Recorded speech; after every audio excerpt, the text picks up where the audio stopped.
नमस्कार मित्रांनो, मी प्राध्यापक कराड परत एकदा आपल्या सर्वांच्या सोबत आहे आणि आपल्या सर्वांच्या आपल्या कराड लॉ क्लासेसमध्ये मनापासून स्वागत करतो. मित्रांनो, आपले जे सक्सेस झालेले जे विद्यार्थी असतात यांच्याकडनं आपण त्यांच्या सक्सेस स्टोरीज जाणून घेत असतो. म्हणजे प्रत्येकाच्या आयुष्यामध्ये बऱ्याच अडचणी असतात, बरेच संघर्ष असतात, बऱ्याच वेळेस अपयश हाताला लागतं आणि त्या अपयशातनं खचून न जातासुद्धा जे लोक तयारी करतात आणि पुढे आपलं प्रिपरेशन चालू ठेवतात, तेवढ्याच कठीण परिश्रमाने तयारी करतात. अजून मागच्या ह्याच्यामध्ये जे काही समजा अपयश हाती आलेलं आहे, तर ते अपयश कशामुळे आपल्या हाती आलेलं आहे याचं कारणं शोधून काढतात, त्या कारणांवर काम करतात आणि काम करून आपल्या सगळ्या चुका दुरुस्ती करून पुढच्या एक्झामसाठी जोमाने काम करतात. अशा लोकांना त्याच्यामध्ये यश नक्कीच मिळत असतं. आज आपल्यासोबत प्रतीक जाधव आहेत. प्रतीक जाधव यांनीसुद्धा आता BMC लॉ ऑफिसरमध्ये मेरिटमध्ये त्यांचं नाव आलेलं आहे, ते सक्सेस झालेले आहेत. यांच्याबद्दल एक तुम्हाला थोडक्यात जरी सांगायचं म्हटलं तर कुठली जरी परीक्षा आली, आता क्लासेसमध्ये असताना शिक्षकांचा तसा विद्यार्थ्यांसोबत संबंध येतो, आपल्या ऑफलाईन बॅचलासुद्धा असल्यामुळे यांचा जरा जास्त ओळख मला. कुठली जरी परीक्षा आली की यांनी फक्त अगोदर एक गोष्ट बघायची की आपण याला इलिजिबल आहोत का, आणि ते इलिजिबल असेल तर मग लगेच त्या परीक्षेच्या प्रयत्नामागे ते लागून जायचे. JMFCच्या प्रिलिमचं असू द्या, JMFCची मेन्स असू द्या, JMFCचं प्रिलिमच्या समजा टेस्ट सिरीज असू द्या, अशा 2-4 बॅचेस त्यांनी ह्याच्या अगोदरही केलेल्या आहेत. इवन असिस्टंट लिगलच्या वेळेससुद्धा यांचा इंटरव्ह्यूपर्यंत ते गेले होते. म्हणजे तोही रिझल्ट त्यांचा पॉझिटिव्ह होता. जे आपल्या हातात असतं ते आपण चांगल्या पद्धतीने क्रॅक करत असतो. तर तिथंसुद्धा ते इंटरव्ह्यूपर्यंत गेले होते. असिस्टंट लिगलच्यासुद्धा क्लासला त्यांनी आपल्याकडे जॉईन केलं होतं.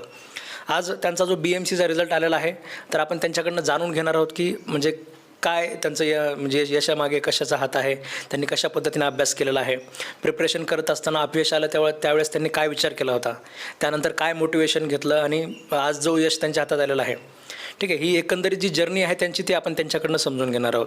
आणि सोबतच मी त्यांना असंही सांगेल की तुम्ही 2 शब्द तसे विद्यार्थ्यांच्या हेतूने सांगा की म्हणजे अशा खचलेल्या विद्यार्थ्यांनी या ह्याच्यातनं उठून परत कसं तयारी करायची याच्याबद्दल त्यांनी मार्गदर्शन करावं असं मी त्यांना विनंती करतो.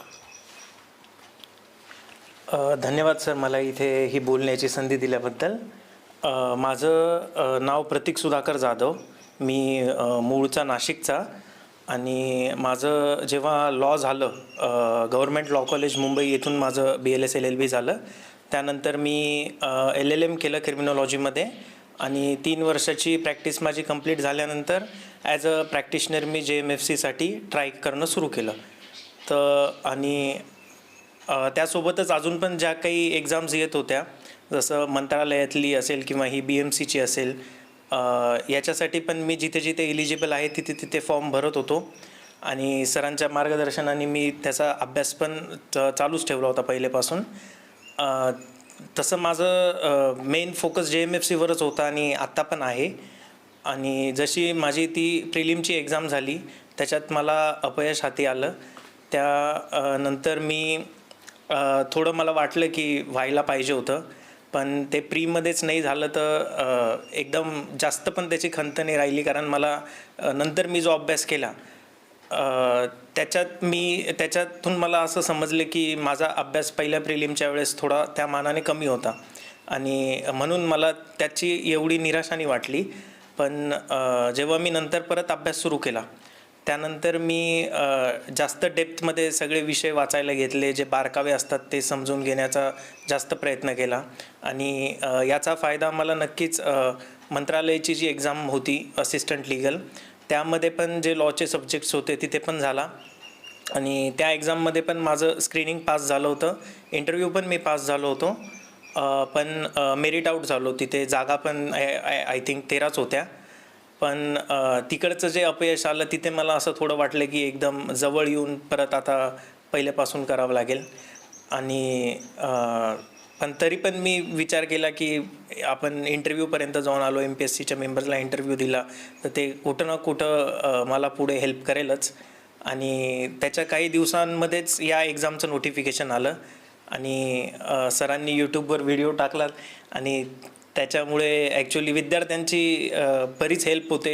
जेव्हा ॲस्पायरंट ट्राय करत असतात, अभ्यास करत असतात, तर इतकं नोटिफिकेशन्सवर पण लक्ष नसतं. तर ती पण एक सरांची खूप चांगली गोष्ट आहे की सर काही पण ॲड आली तर पहिले टाकतात आणि सगळ्यांपर्यंत ती इन्फॉर्मेशन पोचवतात महाराष्ट्राच्या बाहेर. सो त्या एक्झामचं नोटिफिकेशन आल्यावर मी सरांशी बोललो होतो आणि सरांकडे इंटरव्ह्यू वगैरे दिल्यामुळे पहिलेच्या एक्झामच्या याच्यात पण तसं माझं टॉकिंग टर्म्सवर मी होतोच सरांच्या, तर सरांनी मला आवर्जून सांगितलं की याच्यात जसं इंटरव्ह्यू किंवा या सगळ्या गोष्टी असतात तर ह्युमन एररला याच्यात स्कोप नाही आहे आणि अभ्यास तुझा व्यवस्थित आहेस तर याच्यात तुझं होऊन जाईल. सो मी क्लासेस जॉईन केले आणि लेक्चर्स बघणं पण रेग्युलरली सुरू ठेवलं. पण मग या एक्झामची पण डेट थोडी डिले झाल्यामुळे मध्ये थोडा गॅप पडला, JMFCचा पण अभ्यास सुरू असल्यामुळे. मग जसं नोटिफिकेशन आलं एक्झामचं तेव्हा मग मी पण पटापट पाहायला घेतले सगळे लेक्चर्स. BMCचा कायदा असू द्या, टाउन प्लॅनिंगचा असू द्या, जे नवीन होते JMFCचे सब्जेक्ट सोडून, ते सरांनी एकदम चांगल्यारीत्या कव्हर केले, किचकट असले, नवीन असले तरी पण. आणि त्यांची एक मांडणी जी आहे ती व्यवस्थितरित्या समजून दिली. कारण माझं असं झालेलं की मी एक्झामच्या एक वीक पहिले आजारी पडलो होतो आणि माझे सगळे लेक्चर्स ॲक्च्युली बघणं नाही झालं. पण जे मी सुरुवातीचे लेक्चर्स बघितले होते सरांचे त्याच्यातच त्यांनी ज्या पद्धतीने त्या ॲक्टचं स्ट्रक्चर आहे ते जसं एक्सप्लेन केलं होतं त्याची मला शेवटपर्यंत हेल्प झाली. म्हणजे मेयर असेल, कमिटी असेल किंवा number of members in committee असेल, ते थ्रू आऊट कायदा सारखेच होते.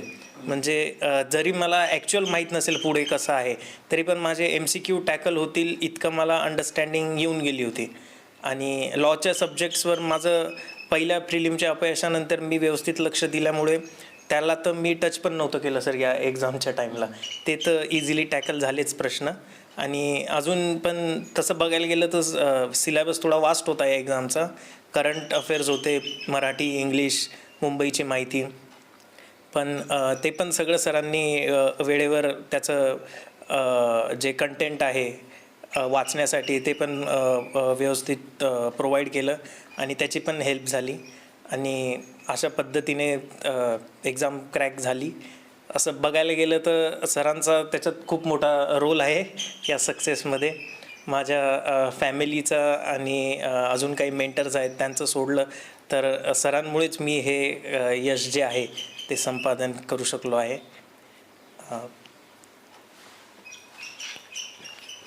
ठीक आहे. मी जे तुम्हाला सांगितलं ना मित्रांनो की बऱ्याच वेळेस असं होतं, आता आपण सध्याच्याला जर MPSC करणाऱ्या विद्यार्थ्यांची जर परिस्थिती जर बघितली तर म्हणजे असं झालेलं आहे की एखादा परीक्षेच्या मागे लागणार, समजा राज्यसेवा परीक्षेच्या मागे लागणार आणि तो राज्यसेवाच परीक्षा करत बसणार, पुढचे 10-10 वर्ष त्याच्यात निघून जाणार.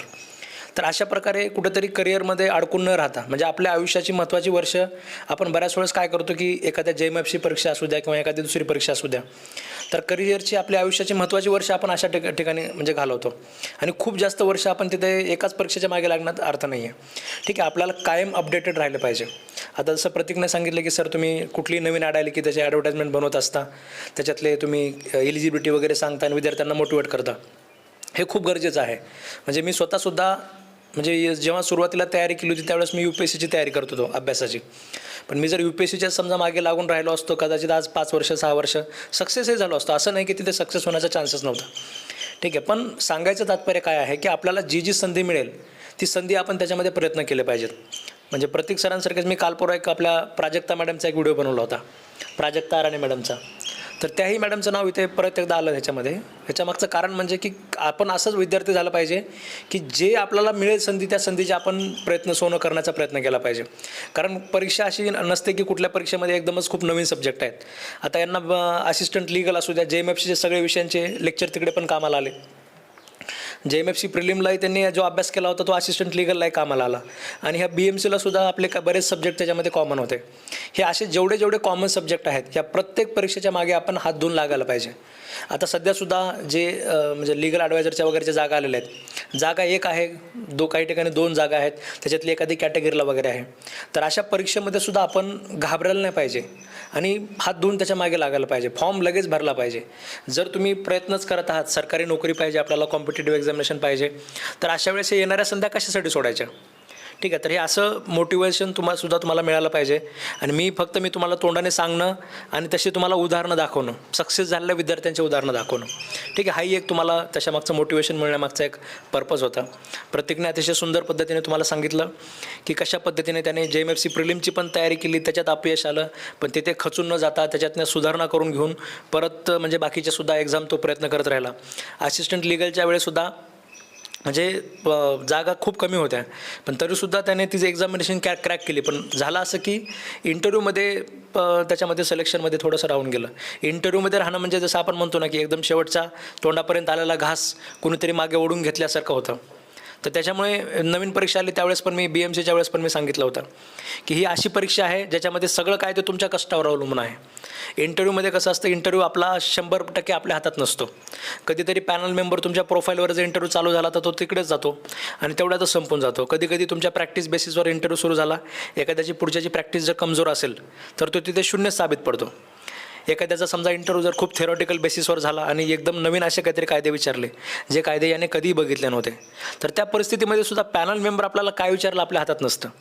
पण जर समजा परीक्षा असेल, इवन मेन्सची जरी पेपर असेल डिस्क्रिप्टिव्ह प्रकारचं, त्याच्यामध्ये सुद्धा पेपर चेक करणारा 1-2 मार्क काय तुमचं नुकसान करेल किंवा कशा पद्धतीने होईल, तो तुमचा 2 मार्क हात मोकळा सोडून मार्क देईल आणि दुसऱ्या विद्यार्थ्याला थोडासा एखादा पेपर चेक करणारा कमी मार्क देणारा लागेल. तर असे नुकसान होऊ शकतं. पण कॉम्पिटेटिव्ह एक्झामिनेशनमध्ये आपल्याला अशा ठिकाणी अशा गोष्टींचा विचार न करता, खचून न जाता सातत्याने पुढे प्रयत्न केले पाहिजे, तर आपल्याला त्याच्यामध्ये यश नक्कीच मिळतं. मी प्रतीकलासुद्धा आता तो तसं आपल्याकडे सध्या JMFC मेन्सलाही आहे, JMFC मेन्सची त्याची तयारी चालू आहे. तर त्यांना मी शुभेच्छा देतो की अजून अशाच पोस्ट, हा कॉन्फिडन्स त्याच्यामध्ये घेऊन अजून पुढच्या परीक्षेचं यश त्याच्यामध्ये नक्कीच तुम्हाला मिळावं. ठीक आहे. आणि सगळ्या बाकी विद्यार्थ्यांना पण सुद्धा ह्या सगळ्या निमित्ताने सांगतो की जी प्रत्येक संधी तुम्हाला मिळेल, ठीक आहे, जिथे कुठलंही एखादी नवीन ॲडव्हर्टाईजमेंट आली तर जागा किती आहे त्याचा विचार करू नका. फक्त हा विचार करा की मी इलिजिबल आहे का नाही. आणि तुम्ही जर इलिजिबल असाल तर त्या परीक्षेच्या पाठीमागे लागा, चांगला अभ्यास करून त्याच्या पाठीमागे लागा. प्रतीक सर असू द्या किंवा आपल्या प्राजक्ता मॅडम असू द्या, हे सगळे असे विद्यार्थी तुम्हाला दिसतील जे झटत राहिले, प्रत्येक ठिकाणी झटत राहिले आणि मग यश मग त्याच्यामध्ये मिळणं अटळच आहे. ठीक आहे. धन्यवाद मित्रांनो.